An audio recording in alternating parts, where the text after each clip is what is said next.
नमस्कार। आमर cooking channel आमर घर के मुई आपण मन के बहुत बहुत स्वागत करू छे। आज मुई आपण मन लगी नहीं के आसी छे अति सहज रेसिपी आ बहुत ही स्वादिया आलू झुड़ंगा तरकारी रे रेसिपी। आपण माने भी थरे ना ए प्रोसेस रे बने की गरमा गरम पखाला के भात हो कि रोटी संगे भी आपण माने एंजॉय करी पारबी। तो आपण माने भी जदी ई प्रोसेस रे रांधबार के जाऊ छन ताहले आपण माने वीडियो के प्रथम ରୁ शेष तक देखोन एंजॉय करूँ। आशा करबी निहाती भावरे आपण मन को ई रेसिपी पसंद हेबा।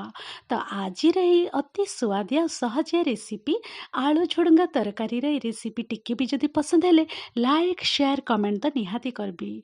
चैनल रे जदी नुआ ताहले आमर घर चैनल के सब्सक्राइब करबा लगे बिल्कुल भी नहीं भूलबी। ताहले बे चालुन डेरी नहीं करिकी आज रे अति सहज रेसिपी और स्वादिया रेसिपी आलू झुड़ंगा तरकारी रे रेसिपी स्टार्ट करमा। तो इस साइड रे गोटे प्लेट रे नहीं जाइए झुड़ंगा फास्ट मुई भल से धुई देइथिली। धुई सारा परे एंता मुई टिके लंबा लंबा करके काटी देइछे। इने देखिके आपण माने जानि पारुथिबे वीडियो रे। तो झुड़ंगा के एंता टिके लंबा करके काटी देबे नहले तो आपण माने आपनकर मन पसंद हिसाब रे आ टिके छोट छोट करके भी काटी पारबे। तो झुड़ंगा के तो मुई काटिकी रेडी करी देइछे और इस साइड रे मुई आलू भी काटिकी रेडी करी देइछे। तो झुड़ंगा के जेंता टिके लंबा करके मुई काटिछे आलू के भी से शेप रे मुई काटी देइछे। टिके एंता लंबा लंबा करके देखि पारुथिबे आ आलू रा तार चोपा बाहर करके ई शेप रे मुई काटी देइछे आ भल से भी धोई देइछे। तो आपण माने झुड़ंगा के टिके जदी लंबा करके काटू छन ताहले आलू के भी आपण माने एंता लंबा लंबा करके काटिकी नहीं पारबी। आ जदी झुड़ंगा के आपण माने टिके छोट छोट करके काटू छन ताहले आलू के भी टिके छोट करके आपण माने काटिकी रांधी पारबी। तो खाइबार लगी बहुत ही बढ़िया लगबा, देखबार लगी भी बढ़िया लगबा। तो एबे आलू और झुड़ंगा तो कटाकटी करके मुई रेडी करी देइछे। एबे मुई ई प्लेट के साइड करके रखी दउछे। तो एबे ना मुई गैस सेट के पले आसी छ कढ़ाई गरम हेबा लगी रखी देइथिली। कढ़ाई भी हल्का रे गरम हे जाइछे। गरम कढ़ाई रे एबे मुई दे दउछे सोरिष तेल। सोरिष तेल गोटे चामच दे दउछे। तेल दे सारा परे ना आमे फ्लेम के रखीदमा मीडियम फ्लेम रे आओ गरम हेबार लगी टिके छाड़ीदमा। तो एबे ना तेल भी बहुत भल से गरम हे जाइछे। तो एबे मुई दे दउछे आधा चामच रो पंचफुटन दे दउछे। बहुत ही बढ़िया बास्ना हेबा। जदी पंचफुटन दउछन ताहले टिके फुटबार लगी बढ़िया से छाड़ी देबे। पंचफुटन टिके फुटी आसला परे एबे मुई दे दउछे कटा पियाज और कच्चा लंका दे दउछे। पियाज टिके आपण माने एंता लंबा लंबा करिकी गुटे बड़ साइज रो पियाज नहीं जिबे नहले तो आपण माने मीडियम साइज रो दुईटा पियाज नहीं जिबे। तो पियाज आपण माने टिके बेसी नेबे तो खाइबार लगी भी बढ़िया लगबा जदी आपण मन को पसंद ताहेले। तो इने मुई गुटे बड़ साइज रो पियाज के एंता टिके लंबा लंबा काटिकी दे दउछे। कच्चा लंका पियाज दे साला परे मुई लो टू मीडियम मझिरे रखी देइछे फ्लेम के आओ एंता मुई टिके हल्का रे भाजी दउछे। आ मने रखबे बेसी समय बिल्कुल भी नहीं भाजबे कि पोड़ापोड़ी भी नहीं करबे। तो इने गुटे रो 2 मिनिट खाली मुई भाजी देइछे। आ आपण माने वीडियो रे देखिके जानि पारुथिबे आ बहुत ही हल्का रे मुई प्याज के भाजी देइछे। तो एबे मुई इने दे दउछे कटा आलू दे दउछे। तो ई पॉइंट रे आपण माने फर्स्ट आलू के दे देबे। तो आलू दे साला परे ना एबे आमे मीडियम फ्लेम रे रखी दमा आओ 2 ରୁ 3 मिनिट आमे भाजी दमा बिना कवर करिकी। तो आलू भी 2 ରୁ 3 मिनिट पाखापाखी ही जाइछे हल्का रे टिके भाजी ही जाइछे। तो एबे मुई दे दउछे झुड़ंगा। झुड़ंगा सब दे साला परे एबे आमे आओ थरे सब जिनिस के भल से मिसई दमा।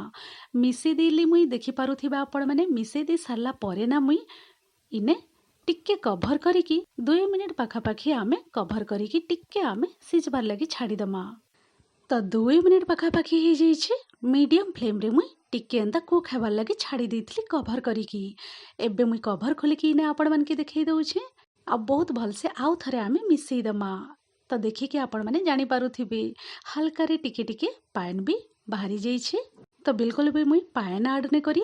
तो बिल्कुल भी मुई पानी नहीं दे तो कभर करिकी मुई टिके सिजबार लगी छाड़ी देइथिली आ टिके टिके पानी भी बाहरी जाइछे।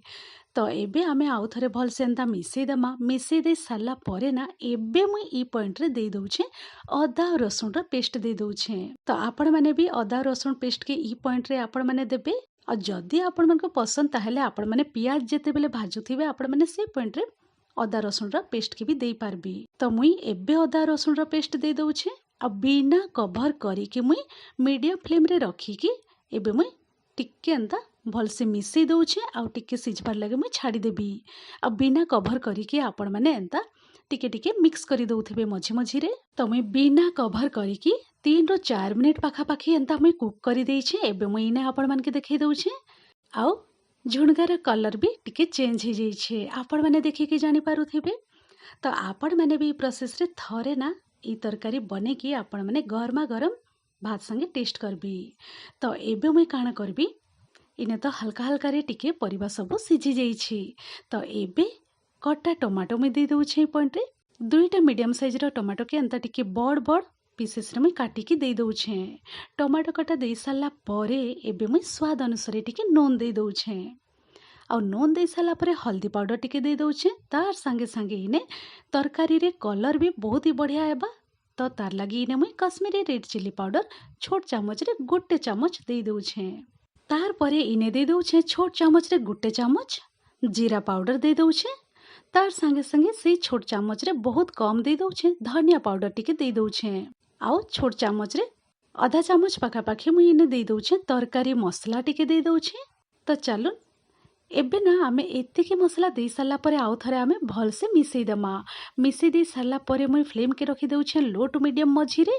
आउ एबे सब जिनिस के एंदा भल से मिसई दे साला परे आमे लो टू मीडियम मझिरे ही रखी दमा फ्लेम के। आउ एबे आमे कभर करिकी आउ टिके सिझबार लगी आमे छाड़ी दमा।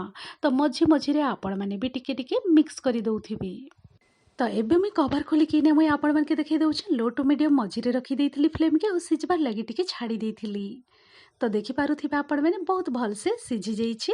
आउ थरे मुई भल से मिसई दउछे। तो एबे मुई काना करबी आउ टिके सिझबार लगी इने मुई ई पॉइंट रे पानी टिके दे दउछे। आउ मने रखबे बेसी भी पानी बिल्कुल भी यूज नहीं करबे। आधा गिलास आपण माने पानी दे देबे। आधा गिलास पानी दे साला परे आउ थरे मुई भल करी एंता मिसई दउछे। आ मिसई दे साला परे ना एबे मुई मीडियम फ्लेम रे रखिकी कभर करिकी मुई कुक हेबार लगी छाड़ी देबी 7 ରୁ 8 मिनिट पाखापाखी। 7 ରୁ 8 मिनिट हो जाइए कभर खोलिकी ने मुई आपण मानके देखै दउछे। अब बहुत ही सहज रेसिपी और स्वादिया रेसिपी आलू झुड़ंगा तरकारी रो ए गरमा गरम रेसिपी रेडी हो जाइए। तो इने आपण माने देखिके जानि पारुथिबे अब बहुत ही स्वादिया रेडी होइछे। तो बहुत ही स्वादिया रेडी होइछे। तो एबे मुई पूरा पूरी फ्लेम टा ऑफ करी दउछे। आउ एंता टिके लटपट हेकी आपण माने ई तरकारी के रेडी करबे। तो खाइबार लगी गरमा गरम भात संगे भी बहुत ही बढ़िया लगबा। आउ जदि आपण मानको पसंद ताहेले धनिया पत्तर के टिके काटिके आपण माने ई पॉइंट रे देई पारबी। एबे पूरा पूरी रेडी हो जाइए। तो देखि पारले ना बहुत ही सहज रेसिपी और बहुत ही स्वादिया रेसिपी गरमा गरम आपण माने भी आलू झुणगा तरकारी के ई प्रोसेस रे बने कि आपण माने गरम गरम पखाल हो कि गरमा गरम भात हो रोटी संगे भी आपण माने एंजॉय करि पारबे। तो आशा करबी आज ई सहज रेसिपी आपण मानकु निहाती भाबरे पसंद हेइथिबा। तो आज रेसिपी टिके भी जदि आपण मानकु पसंद हेइथिले लाइक शेयर कमेंट भी निहाती करबी। आपण मैंने वीडियो के प्रथम ରୁ शेष तक देखि बहुत बहुत धन्यवाद दउछे। तो चलो मुई रहूचे फिर एंता इजी टेस्टी और स्वादिया रेसिपी नहीं कि आपण मानकर संगे फिर थरे में भेट पड़मी। तो thanks for watching, bye bye, take care.